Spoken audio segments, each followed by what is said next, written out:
navigation. Feeling so hard. Summer rhythms flame. We're gonna thrive. Go, go, go. Oh, shout it aloud. In the summer sun. We're a summer loving crowd. Talking Brazil ball. We're breaking it down. Hello, everybody. Welcome to another episode of Talking Brazil Ball, the show all about Brazilian football.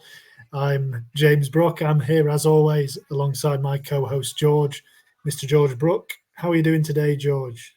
Yeah, well, James, estoy un poco doente, which means I'm a little bit ill, actually, James, today. Got a bit of a cold and such things, so that happened the last couple of days, so I don't know, it's good to get into some Brazilian football to take my mind off that and, get into it. And como vai, how are you? Yeah, I'm fine, thank you. I'm sorry to hear that. Hopefully, getting into a bit of Brazil ball can blow the cobwebs away. It's certainly not been a cold week over in the Brazilian Serie A. There's been plenty kicking off, hasn't there, as we're going to get into. Oh, it's been a heck of a week, James, hasn't there? And managerial changes, goals, lots to talk about as always. Yeah, lots to get into for sure. So let's get straight into it, George. No messing around. Let's get straight to the roundup. So if you just want to bring everybody up to date, all the listeners, new and old, if anybody out there's listening for the first time, we like to give a rundown of the results since we last spoke. So do you want to just let everybody know, George, what's been going on in the Brazilian Serie A since we last met last Tuesday? Well, it would be my pleasure. So Saturday, the 21st of September, Corinthians 3, GO 0, Vitória 1, Juventude 0, Fluminense 0, Botafogo 1, into Sunday the 22nd then, Fortaleza 4, Bahia 1, Galo 3, RB Bragantino 0, Vasco 0, Palmeiras 1, Cuiabá 0, Cruzeiro 0, Grêmio 3, Flamengo 2, Sao Paulo 1, Inter 3, and Criciúma 0, Atletico Paranaense 0. Early doors Monday here, James, finished off this week's game week.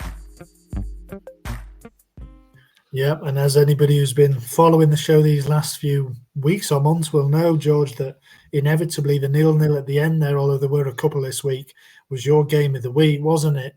But actually, you've got some breaking news, haven't you, or relatively breaking news following that 0-0 draw, Paranense.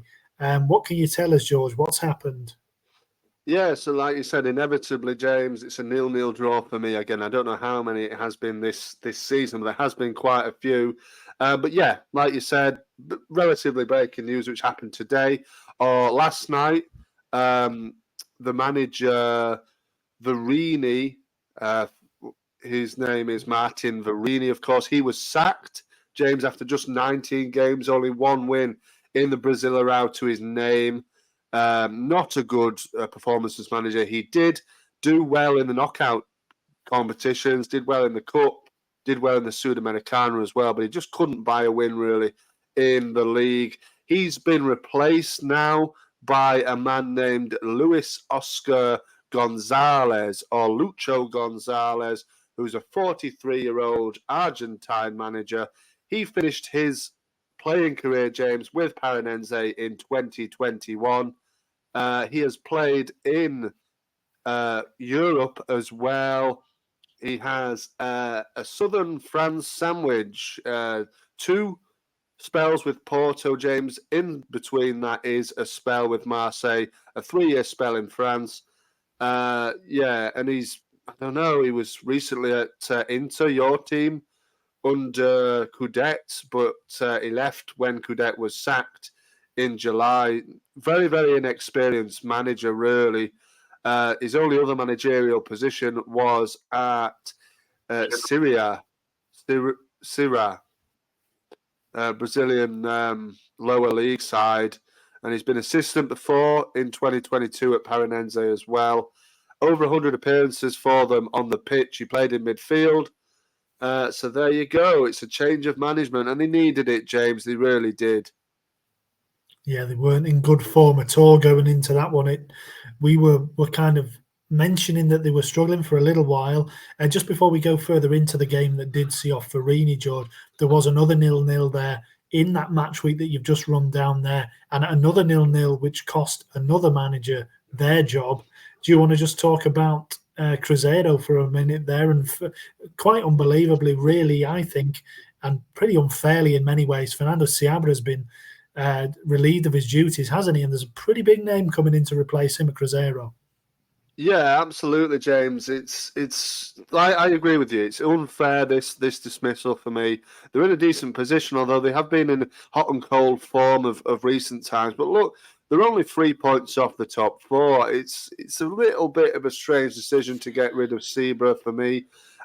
In comes Denise, of course, James, who we know about, though we've spoke many times about. He was Fluminense manager at the start of the season. Horrible form saw to his dismissal, but it's a real big name for Cruzeiro to bring in there, isn't it? Former Brazilian national team manager as well. And to be fair, you've got to say he comes in with them in a really good position. And I'm going to ask you, Jim, do you fancy Cruzeiro to get in, to nip into the top four now Denise is in charge?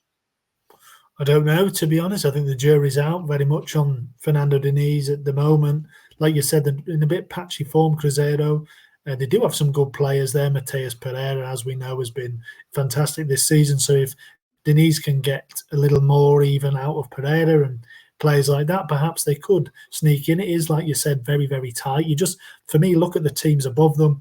I know Bahia were a bit unsure what to expect, and they haven't had a good result this week. But Sao Paulo, I can't see them really battling them. Flamengo as well, I know are in a bit of a dip, but you'd imagine they'd kick on a bit, and Inter are creeping up behind them as well. So to be honest, I don't think they will get top four. But having said that, I don't think that's necessarily a bad, that shouldn't, in my opinion, be the target for them, even after where they find themselves now. I think top 7 or 8 is perfectly fine for them, having come, I think, 14th last year. I think next year they might be one to watch, to be fair. If Denise can end the season in a bit of good form, I think next year might be one to keep an eye on. But I think this season, for me, anywhere between where they are now, and even if they slip towards mid-table, I don't think that's a bad season. It must be said they are in the Sudamericana still, George. So, of course, Fernando Diniz won the Copa Libertadores with Fluminense last year. He could do the same with them this year, and if they can come 7th, 8th, and perhaps win that title, that would be a great season. And maybe hedge it and say that might be the reason they've brought him in, to be honest, to see if he can get them over the line in the continental competition. Yeah, well, let's wait and see, James. Like you said, I mean, it's like I said, the jury's out. Can they, go on and win a continental competition with Denise now in charge? It's very much on the cards, isn't it? And Fernando replaced by another Fernando there, of course, as well. So we'll wait and see how he gets on.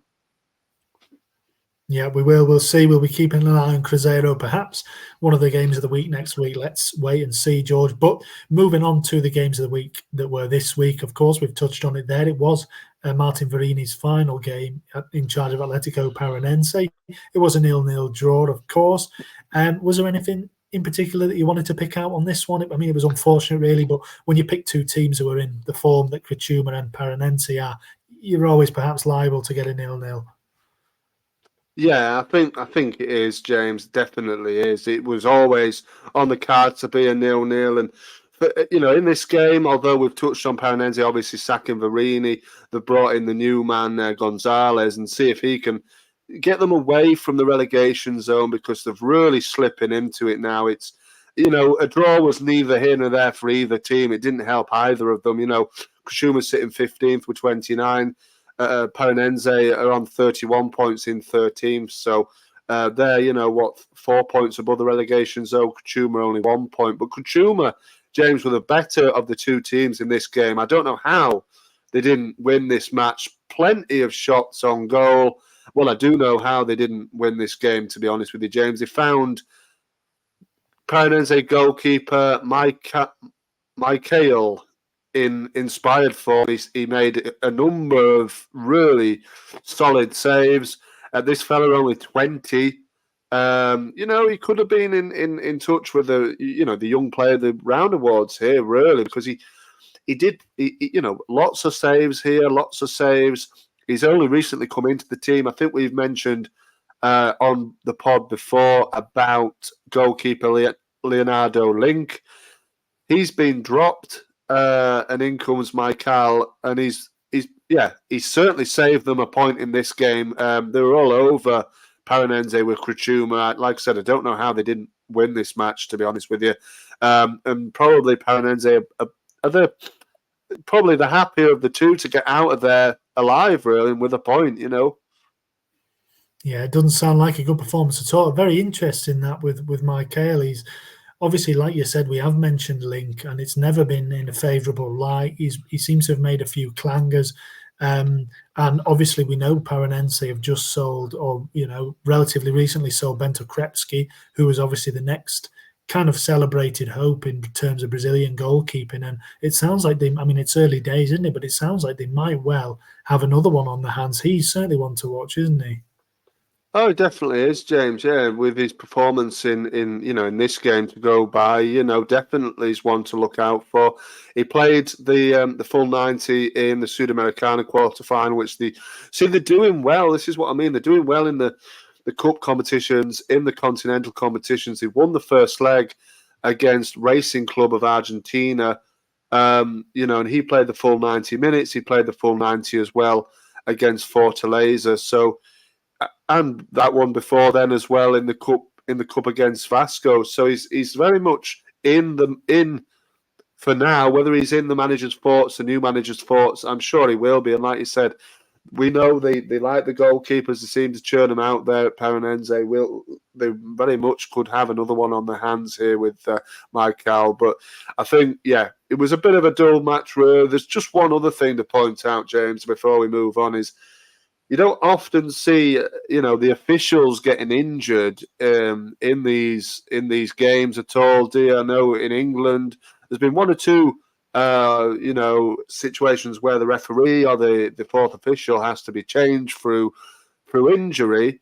But there was an injury to the lineswoman. It was a lady who was an official in the game, and she was, doing the lines work. And Daniela Coutinho. She twisted her ankle in the second half of this game and continued the game. The Krachuma physios helped her, and she was able to finish the game off some point in the second half. So, kudos to her. Well done to her. She carried on. Hopefully, her ankle is feeling better today. Gosh, when you're talking about injuries to the fourth officials and stuff, it must have been a bad game. Well, this is it. Yeah, there's one or two things, but generally, like I said, past Michael's performance in goal, there wasn't a great deal, James, to speak of. To be fair. No, and that's what's done for Varini. So Paranense will hope for better. Krachuma, George, just a slight word on them. Still keeping their heads above water there, but they would have perhaps liked to win from this one by the sounds of it.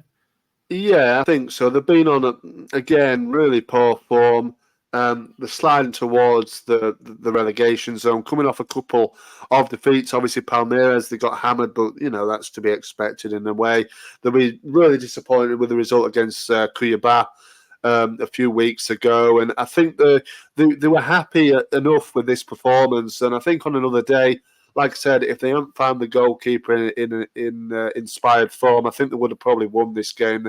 Bit unlucky as well. They hit the post as well. So, there's better things to come. Gremio, is the next game. So, it's another 6-pointer really now at the towards the bottom end of the table if you want. So, they'll be okay. I think Krachuma. I think they will. I think they'll just have enough to make it for next season.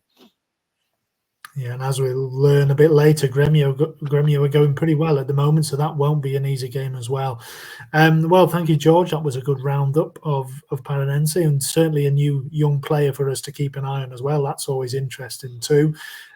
So my game of the week was a game more towards the top end of the table. It was Fortaleza against Bahia. So two teams who have really caught our eye this season, George, haven't they? Two teams who have been, having great seasons and have slightly steadied off a bit recently. I mean, this one was very much Fortaleza's day, and it's kind of shows a bit the way that the season's gone. But here were the early kind of, team to keep an eye on, who were kind of outperforming all expectations, and Fortaleza overtook them and have quickly kind of become the team that, the Leicester, if you want, of this Brasileirão season. So, yeah, the 4-1 winners. I mean, it wasn't a completely kind of one-way traffic kind of game. It was 1-1 for a little while. Fortaleza also scored the third and fourth goals in the final kind of 5-10 minutes. So, they made it look more comfortable than it was towards the end. But here also dominate possession, George, 64% possession. It was 9-11 in terms of shots in Fortaleza's favour. So it wasn't, it wasn't a 4-1 game. I wouldn't have said, looking at the kind of the way that things went. Although having said that, the Bahia kind of players and your mate Rogério Ceni were really disappointed with the way that they performed. I don't know whether it was just the fact that, they might have hoped that if they could have beaten Fortaleza, it would have given them a bit of a launch pad. But the right back, Santiago Arias, who is quite a long career in Europe, played for Sporting, played for PSV, played for Atletico as well, a Colombian international. He said there's a lot of anger from the kind of the players. It was a shame the way we played. And he went on to apologise to the fans, which I thought felt a bit strong. And Rogério Ceni actually went a little further, and he said it was our worst game in the Brasileirão this year, and he actually called the performance pitiful, which sounded a little, wow. Again, they were there, I was not there, so obviously they've lived it, but it seemed a little harsh on themselves to me. They've got a Fortaleza who, as we know, are having a brilliant season and are still only 4 points off the top, George, despite a bit of a wobble recently. They're still unbeaten at the home ground at Castelao. So, it's a difficult place to go. It is that on paper, statistically, the hardest place to go in the Brasileirão this year. So I don't think they should perhaps beat themselves up quite so much. But yeah, they've gone out of the Copa do Brazil. They've fallen to sixth in the table. So maybe they're just feeling a little bit of that pressure of the season starting to slip away from them a little bit. Yeah, I think Bahia. Yeah, I mean, the first win for a few. Last time out against Galo, they are just falling away a little bit. You've got to be concerned because although it's been a fantastic season generally for them, wouldn't have expected them to be up there challenging. I think when you get to that position, you'd be disappointed not to follow through and end up in some kind of continental. They might still do it. I mean, I think they'll definitely get continental competition, won't they?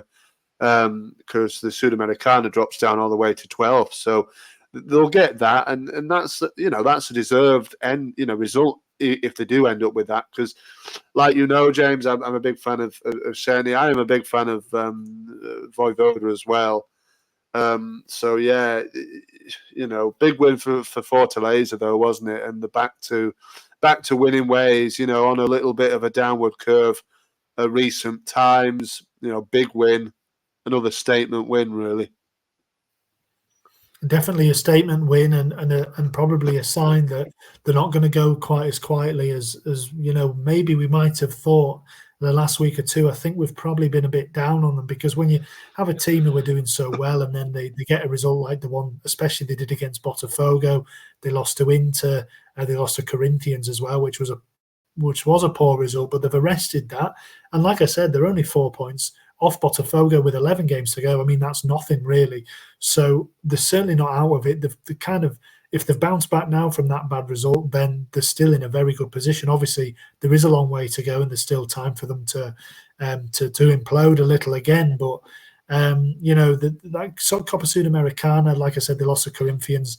I don't think they'll be able to get through that tie, George, and that'll give them time just to focus on the league completely. And who's to say they can't go on and do it? They've got Palmeiras left to play away. They've got to play Galo. Other than that, it doesn't look an incredibly difficult running for them. So I wouldn't count them out just yet, George. No, absolutely not, James. And like you said, they're probably out of, with all the will in the world, in the early hours of tomorrow morning here, isn't it? The next round of the Sudamericana. Is it quarterfinal with Corinthians 2-0 down from the first leg? Like you said, they're probably not going to get through there, so they've got the league to focus on. And yeah, I think they'll definitely get Libertadora's qualification, I would have said. It's well in their hands. Look, the 7 points ahead of Flamengo in fourth, the 8 points ahead of Sao Paulo in fifth. So you'd expect them from here to with 11 games to go, you'd expect them to finish the job. Obviously, they won't win it. The 4 points off, but you can't see them challenging really Palmeiras or Botafogo at this stage, even though they are only a point behind Palmeiras. So fantastic season. Voivoda, deserves all the plaudits there, and massive win for them to go into this Sudamericana knockout game. Yeah, well, I think you're writing them off a bit quickly. I'm going to say that I think they'll still be in there with 2 or 3 games to go, but let's see. The reason I haven't gone into the goals there, George, is because, again, I think it was last week or maybe a week before where we had Igor Jesus, I think it was, who was the player of the round. We've got a player of the round from one of the games of the week, which doesn't happen all that often. And the man who's won it was a man who we've not mentioned at all, actually, yet, and a man who hasn't really been kind of in the team for Fortaleza. So it was Marinho, who's the chap behind me there celebrating. So he's quite a veteran, Mourinho. He's he's 34-year-old, a winger. He's mainly known for a spell at Santos, but he's been all over the place. He's played for a multitude of teams in Brazil, very well travelled forward. He's been at Fortaleza since last year. I think he's got 10 goals in 63 games. So that was only his 7th start in Serie A this season, George. So he's certainly not been a go-to for Senni, who's obviously had other players in very good form around him. But he brought him in for this one, and I tell you what, he scored 2 absolutely lovely goals. Oh, they were lovely. Yeah, they were really, really nice. Both quite similar, weren't they, James? I mean, they were up for goal of the round, I would have said as well. Obviously, we're not doing a double this week, but yeah, 2 really nice goals, curled finishes, weren't they? One in the first half, one in the second half, I think, as well. So, look, like you said, well-travelled fella, 34-year-old, spent nearly his whole career in Brazil, bar about a year and a half in China with Changchun Yati. So yeah, other than that, he's had what about 14 clubs in Brazil. So he's had a lot. He's had a lot of clubs. He's bounced around a load of times. Not used very much by Voivoda this current season. Only 14 appearances so far. So, but yeah, a couple of really good goals and deserved player of the round this time. Although there wasn't many to challenge him, was there really this time? Well, you say that. I mean, I think there were a few, to be quite honest. I mean, maybe not challenging that closely because, as you said, there were 2 very good goals, cutting in onto his left foot and bending them. They were both in the first half, actually. They were the first 2 goals. Oh, so yeah. They put them 1-0 up and then they put them 2-1 ahead. So it was 2 big goals. I think the second one was perhaps the better of the 2, where he jinks inside from the right wing and then buries it into the far corner. But the first one was more of a classically good goal. Perhaps he belts it from outside the area into the top corner. But both very, very well taken, and you'd have thought he'd perhaps have earned a start now from Voivoda. That was only his 2nd start of the season, I think. 7th start of the season. But that's we're 27 games in now, so that's not a lot. So yeah, let's see. Hopefully he's played his way into the good books there. But like you said, George, there wasn't many candidates. I thought there were a couple. In fairness, there was another fella who got 2 goals, which was Angel Romero. For Corinthians, bagged himself a brace. One was a nice header, and then he got a really, really good finish actually in off the bar, like a crashing finish from the kind of edge of the area, really in off the bar. Helped them on the way to a 3-0 win. So I thought he was perhaps in the running for them. And I know you wanted to touch on Corinthians with Memphis Depay, George. Last week you were looking forward to Memphis getting his debut, weren't you? Well, he actually did this week, didn't he? Did you manage to see anything of Depay's debut? No, I didn't. James. He played the last He came on in the 64th minute of the game, 68th minute of the game. So the last 22 minutes of the match, and I don't think he really made much of a difference. To be fair, I think he was in amongst the celebrations as the 3rd one went in from Garo. who had a good game as well. He got on a goal and an assist as well. He assisted one of Romero's goals. I think Romero's going a little bit under the radar potentially, although he is a little bit older now. 5 goals now in the league. But yeah, there wasn't much to say of it really. You know what I mean, James? Cameo appearance. You know, how many touches did he have? He didn't really touch the ball 17 times in those 20 odd minutes he was on the pitch. So nothing much to say. We'll wait to see what he can do maybe from the start. Wearing the number 94 shirt, of course, I think that was the year he was born in potentially. So some players like to do that, don't they? So there you go. But nothing much more to say about that. I know they were very excited, the Corinthians fans. I did watch the players coming in for the game. I think there was a lot of fanfare around, obviously, his arrival, you know, and how he would do. But yeah, as it was, I think it went pretty much unnoticed for the most part in terms of any real contribution to the game. But I'm pretty sure he will. It's a massive result that for Corinthians, and I'm pretty sure he will. From here on out, James will be a very big part of keeping them up, I think. Yeah, well, big result for them anyway. And like I said, Gallo, I thought, was perhaps in the mix. Goal and assist. The assist was pretty good. The goal was a really nicely taken little dink over the keeper as well. Thiago Maia was another player I just wanted to mention for Inter. He was another who got a goal and assist as well. Yeah, nice. I think, was it a cross? I can't remember quite what it was, but he got an assist. And then it was a really nicely taken left-footed finish as well, low into the corner, to put Inter ahead in the game. And Inter, Georgia, have won 4 in a row now. Like I mentioned just briefly there, they're ones to keep an eye on for sure. I mean, in regards to the top 6, perhaps even in regards to the top 4, I know there was some tentative talk or some bullish talk perhaps from Inter players about them challenging perhaps for the title, but that seems a bit of an outside shot. But they're certainly motoring up the table, aren't they? They definitely are, James. I think it was Wesley once. I think we spoke about it last week. He was saying maybe we can go for the title.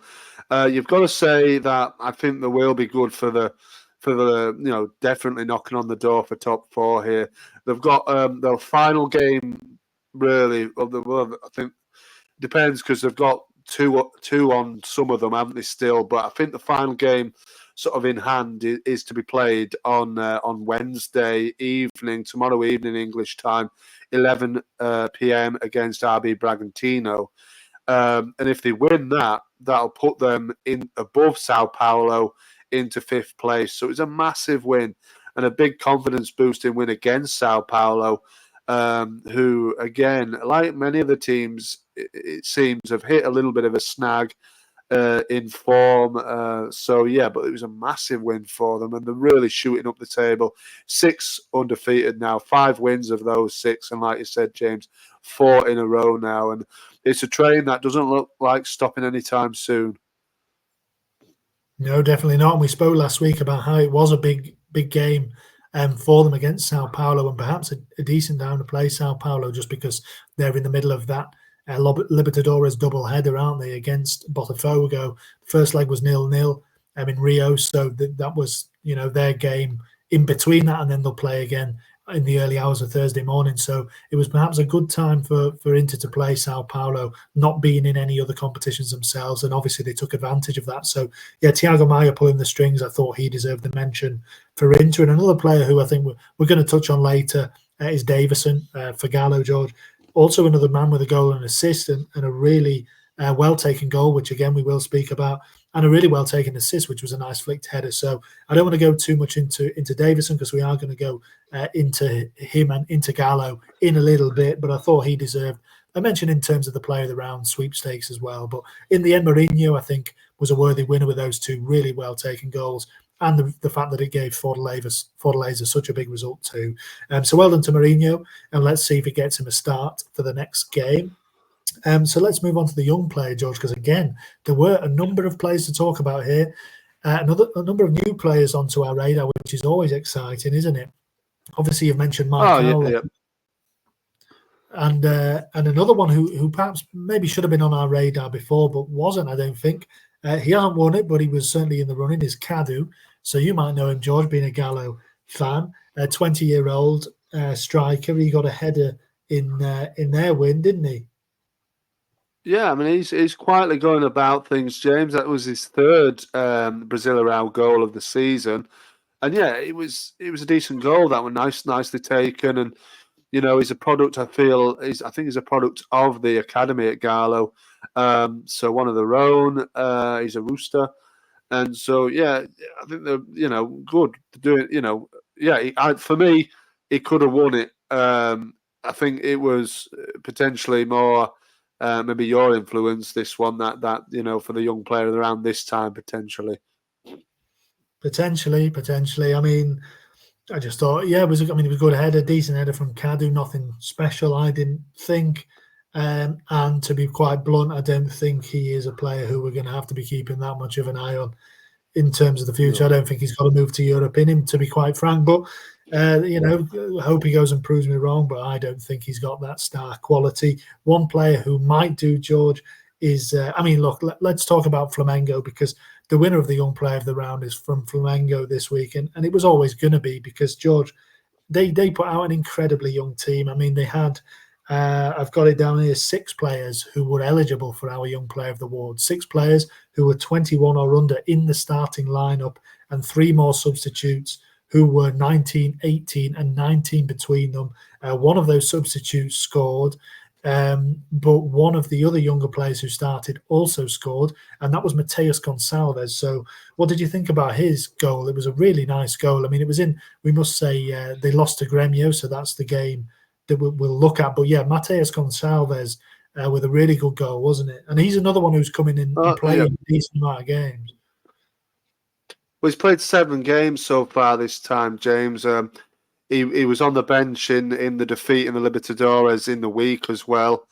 Yeah, the churning out these young players at Flamengo. We know they've got a big conveyor belt of younger players, but Mateus Gonçalves is probably one of the more exciting ones. We know about Loran. We've spoke about Loran before, even though he has gone quiet and had a bit of a poor season, given all the hype around him at the start of it. But definitely Goncalves is definitely one to watch for sure. And like you said, they had such a young side on. I think Tite is giving a lot of weight to this Libertadores, because it was a shock defeat, really, to Penarol, the Uruguayan side at home as well. They've got to overturn that on Thursday night. So yeah, look, I think he sort of weighed this game up and probably thought, you know what, let's keep a lot of them fresh. And they have got a lot of injuries, to be fair, as well. To first team players, a couple of them are out for the season, like we know, Pedro and Vina, and a few of the others are out as well. So it was a young squad. I mean, the whole bench were eligible for our award, James. The whole of it was like it was like the parents had to pick them up from the creche afterwards. It was past the bedtime. I think the oldest one was 20, and that was Diogo, and he was a goalkeeper. So incredible. I don't think any of them actually had played for Flamengo before this. I know it was Teresa's first game. Yeah, I mean, I'll just go through the young players that were in there, George. Not the substitutes, but in terms of the starters, as I said, there was 6. One was Gonçalves, another was Everton Araujo, who did an unbelievable run in the final kind of closing minutes of the game. He beat about 5. I counted it actually. He beat 5 players. He beat one of them twice, but he beat 5 in total. And then found himself one-on-one with the keeper. It was quite unbelievable, skill and balance to beat all those players from Araujo. But he's been kind of in and around the first team a little. So there was also Wesley, the right back, who's 21. He's a regular starter for them, so he was in there again. Clayton, the centre half, 21, George. He was playing in his first start for Flamengo, only his second game of all time. You've also got Carlos Alcaraz, who is familiar to English watchers. He was a former Southampton player, played for Southampton in the Premier League and the Championship as well, and was at Juventus on loan last season. He's gone to Flamengo. He's only 21 still. There was so the substitutes were Wallace Yen, who's only 19, and that was his debut. Daniel Sales, who's a defender, who's also 18, also a debut. And like you said, George, the man himself, Felipe Teresa. So that was all that preamble was to build up to giving the award, George. Like you said, you've kind of slagged him off a bit there, which I think might be a bit unfair. But Felipe Teresa is the young player of the round, and do you want to, because you've kind of gone a bit harsh on him there, I'm going to make you explain why. Well, yeah, I mean, well, you know what I mean. It was. I'm all for giving these young boys a spotlight. The young lads are doing well. But in terms of this fella Teresa, I'm sure he's an excellent player. But in terms of giving out the young players, the fact that maybe I didn't think he maybe should have done was because he only played a few minutes, and it was a consolation goal, and it was a tap-in as well, James, let's be honest. I mean, Everton, Arejo, like you said, I wish he'd have scored the goal because it would have been undisputed then, but it was a lovely run, and he just, the goalkeeper, Marchenzin, he thwarted him, didn't he? But then obviously Teresa just nods it in the net. It's a consolation goal at 3-2. For 3-2, sorry. But yeah, fair enough. These young boys, like I said, it's good to shine a light on them. And there were plenty of them, like we say, for Flamengo this time, both starting and on the bench. And I'm sure he'll go on to good things. He did have something to say after the game, James. He said, my professional debut and my first professional goal, sorry. I am very happy to be living this wonderful moment. I'm sure that God will bless me more and more. This is the first step of many more. I am not satisfied with the result, but God knows everything. So, very religious lads by the sound of it, like we know many of them are in Brazil. So, yeah, look, fair play to him. He's got his first goal. And heck, like you said, I'm not slagging him off, but maybe I'm a bit. And what was I doing? I don't know, on Sunday morning at that time, and he was scoring goals for a professional football team. So, you know what I mean? There are levels to it, aren't there, like they say? Yeah, fair enough. We'll wait and see. I mean, who knows what he'll turn into? It could be nothing at all. Maybe you never seen him again. He's obviously made his way onto the bench because of circumstance. But I just felt it was a nice moment for him and worth to highlight a player who has done something pretty special on his debut, albeit, like you said, Georgia, a consolation goal for Flamengo, a really bad result for them. I mean, perhaps expected, given that Tite rotated the team so much. He, for his, for what it's worth, after the game, he was relatively happy with the performance. He wasn't too down about it. He did, I think, seem to admit that he is under a little bit of pressure now. And obviously they do need to go to Montevideo, to Peñarol and get a result. And it's not an easy place to go, really, is that. So I don't think they'll get through that time, in all fairness. And obviously this will, if that happens, then the pressure is going to ramp up on him. And then he really does need to, he can't be throwing away results in the Brasileirão like he perhaps did a little in this one. But let's put the spotlight on Grêmio for a second, George, because it was a big win for them. They're up to 12th now, and they seem to have pulled away from the relegation zone quite successfully. Diego Costa got his first goal since June. It was a nice header, the third goal of the game. Martin Braithwaite, fourth goal in 5 games. They're looking pretty all right now, aren't they? No, they're looking good now, James. And like we said, we both question, I think, Renato Gaucho at times in the season. And I think, like I've said before many times, I think they've been right to stick by him. And it's looking like a good decision that now. And 12th is a pretty healthy position, considering what they've been so far in the season. I think that's the highest they've probably been since the early knockings of the season. So fair play to them. Again, they're not in sparkling form really in terms of overall competitions, but only 2 wins in the 5 games, since recent 5 games.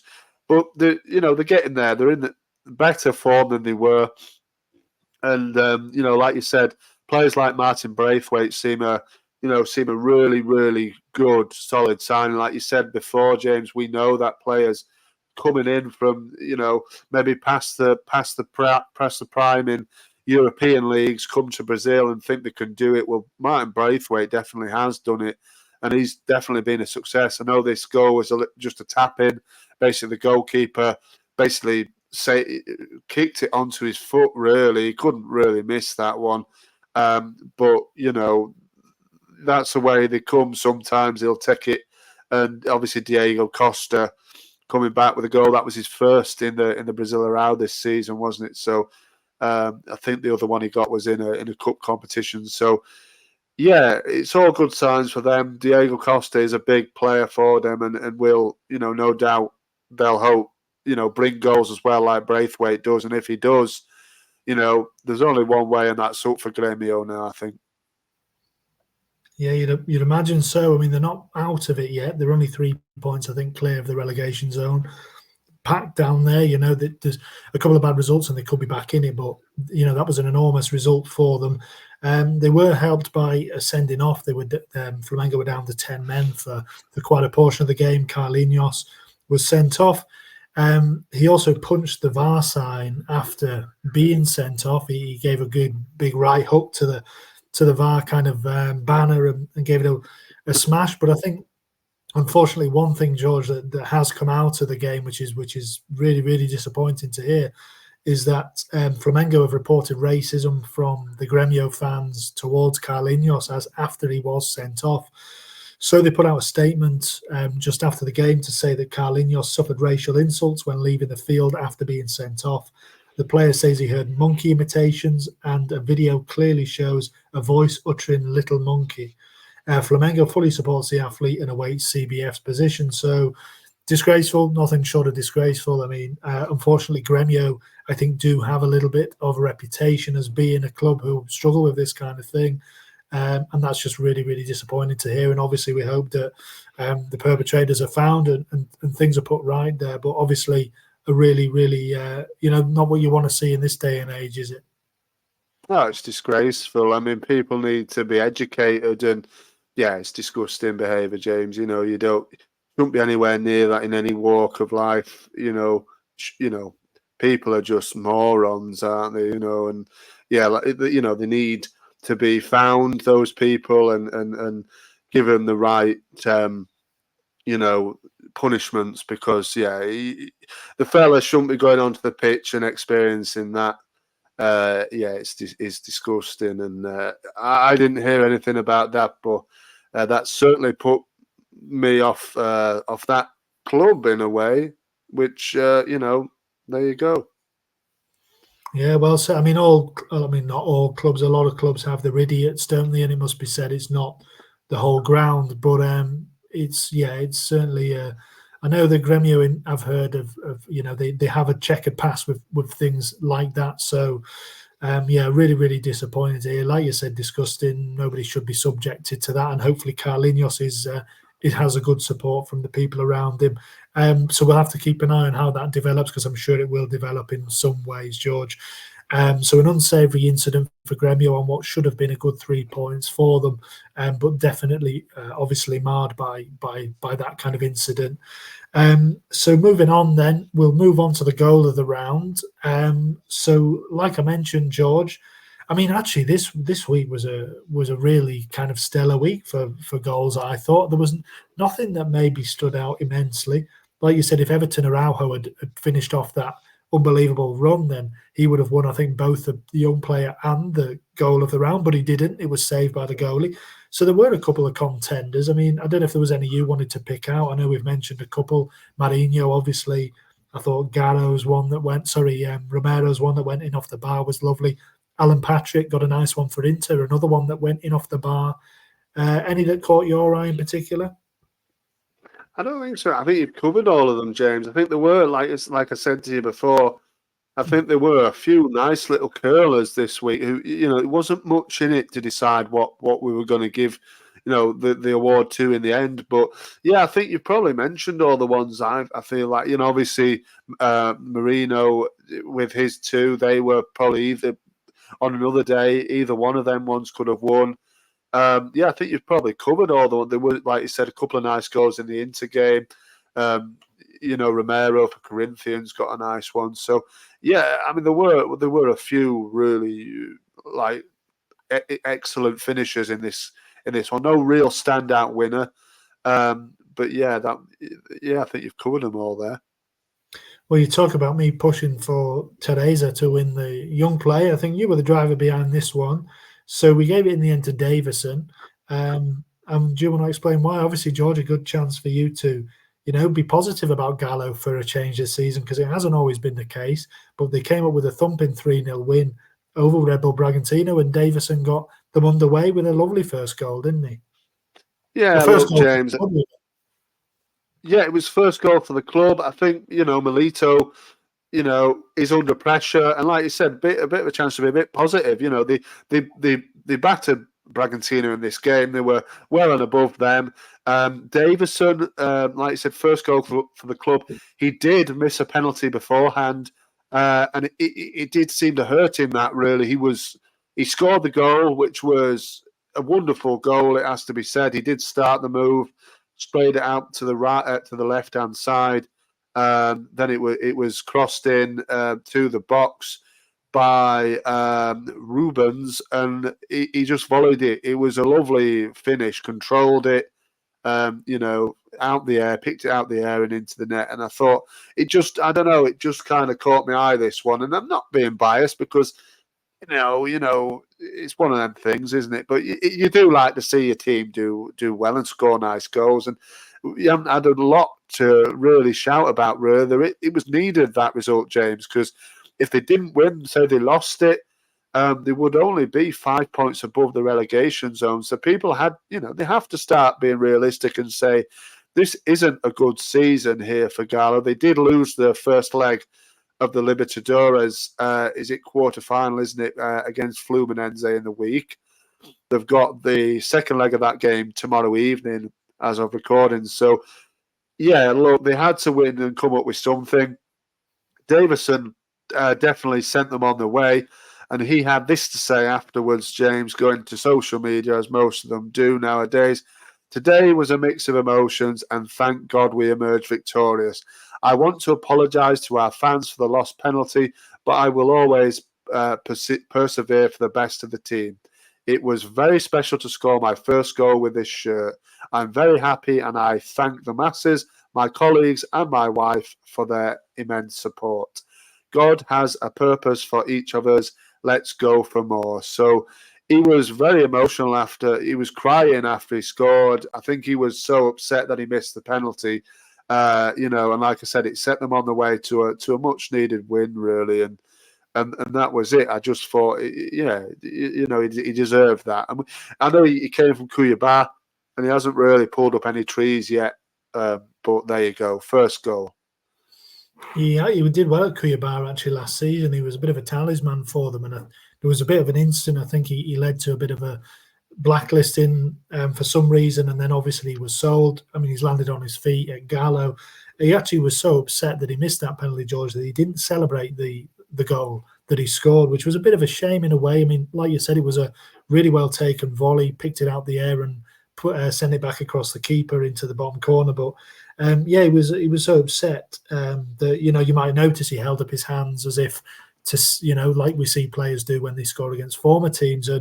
And I looked it up, and he didn't play for Bragantino in the past. So I thought, why has he done that? And he did mention after the game that is why he didn't celebrate, because he said everybody expects a striker to score. I recognise that I failed that, and he failed the fans in terms of not scoring that penalty, and so he felt he didn't deserve to celebrate. But that's a bit of a shame, having scored his first goal for the club. But yeah, I'm sure he'll get a few more, but he might not play that many. Milito did say after the game it was very much a reserve side. Obviously, like you said, they did lose that first leg against Flu.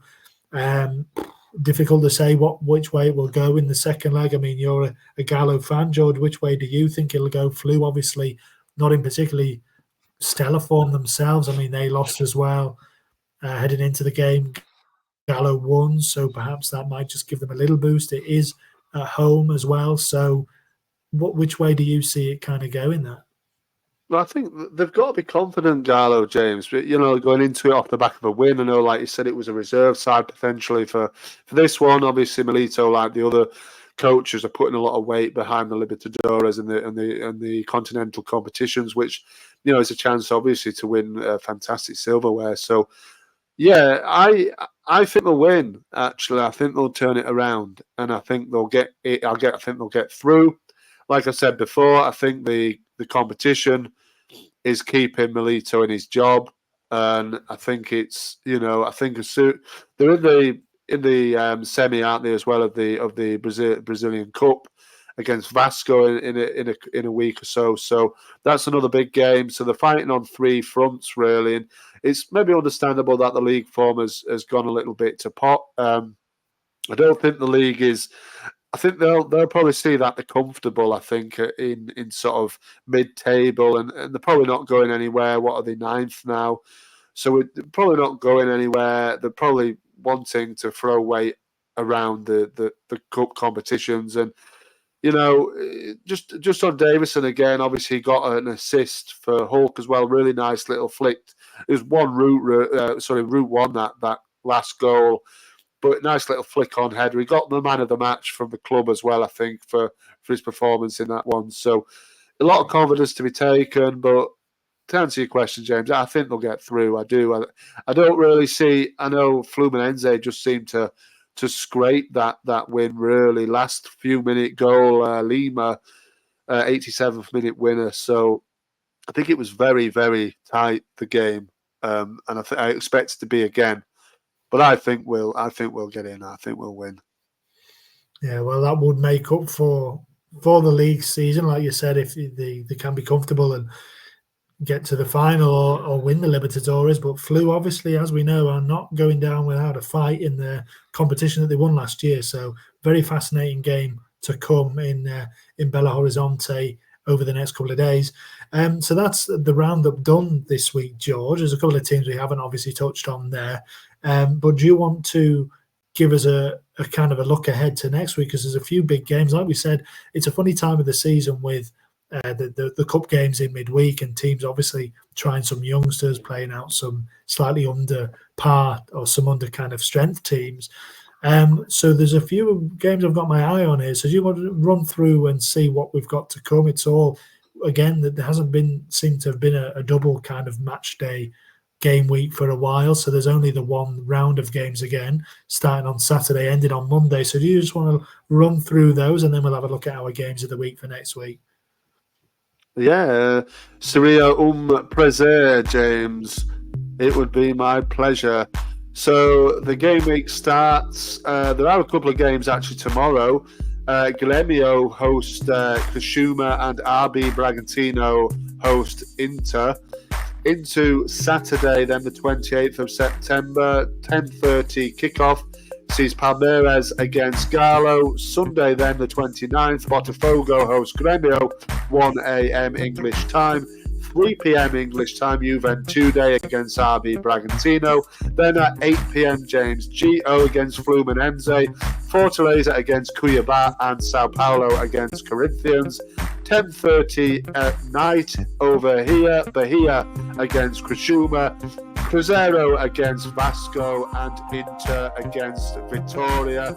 The game week ends on Monday, the 30th of September, midnight, Flamengo against Atlético Paranaense. We'll see how Gonzalez fares in the Maracanã. Yeah, some big games, and obviously, like I said, a lot of teams who are having to juggle a couple of things at the moment, and it remains to be seen a little bit how they kind of find that. And obviously, teams like Fluminense going to Gio there, for many teams it's a bit of a banker that, but won't be so easy for them. You'd have thought, coming off the back of a really tough game with Gallo and needing the points down at the relegation zone, still Flu. So George, what's taking your eye there? What are you picking as your game of the week for this time?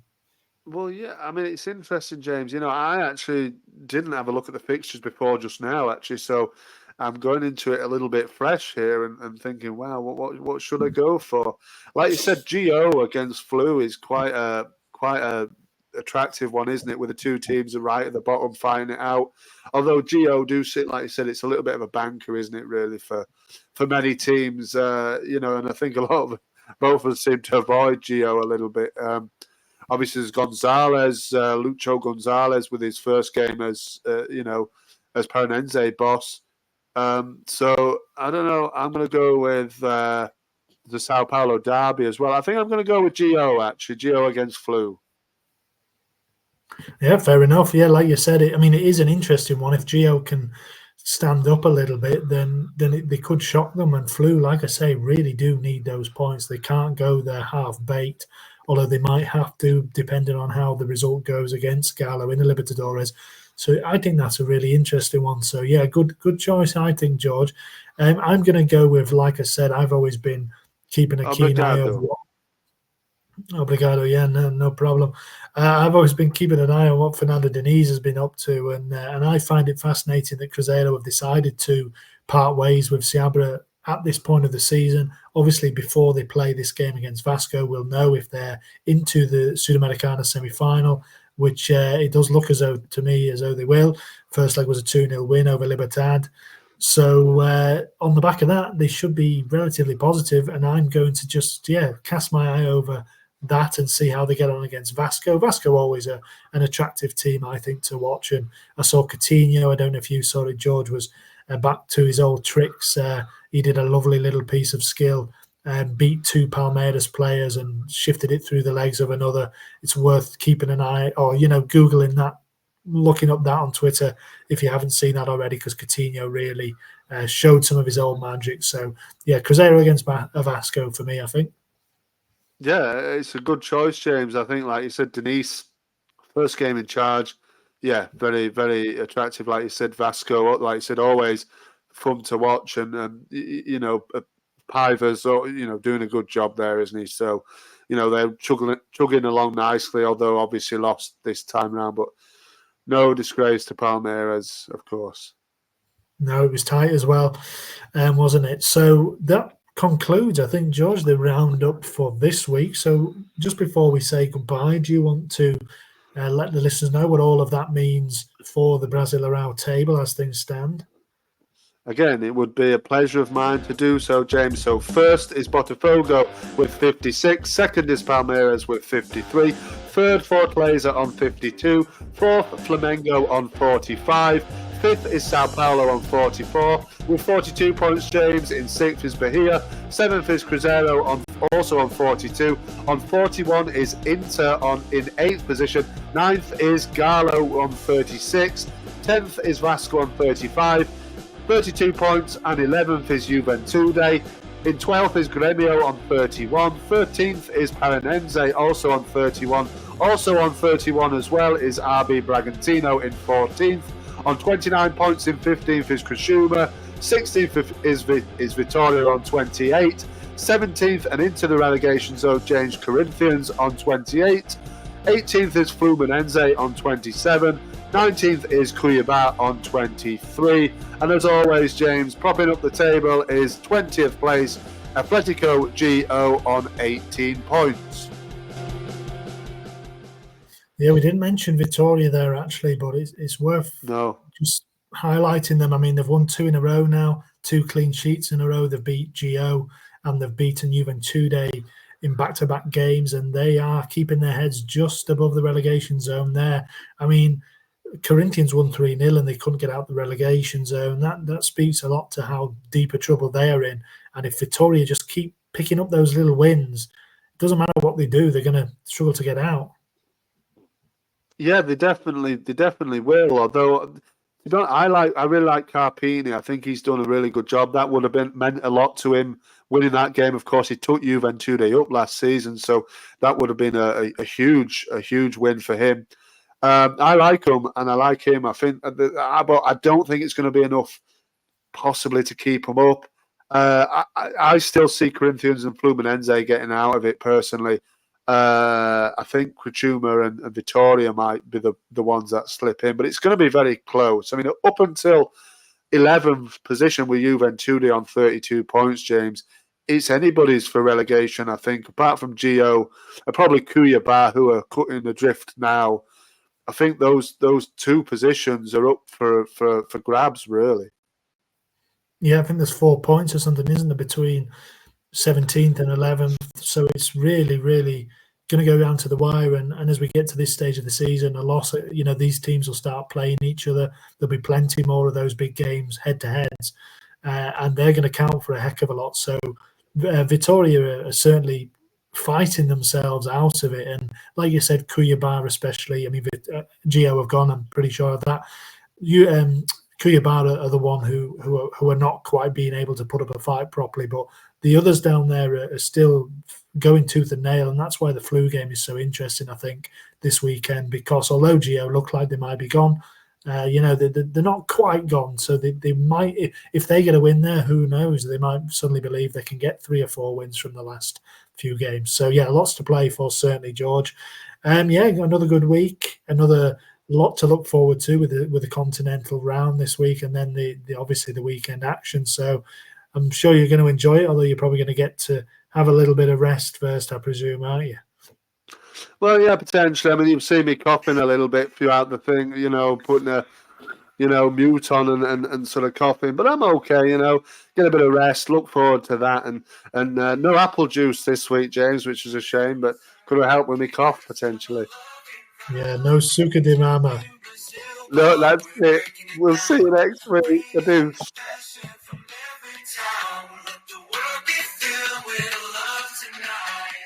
Sway to the beat, make you feel so right. Summer, summer vibes, we're dancing in the heat.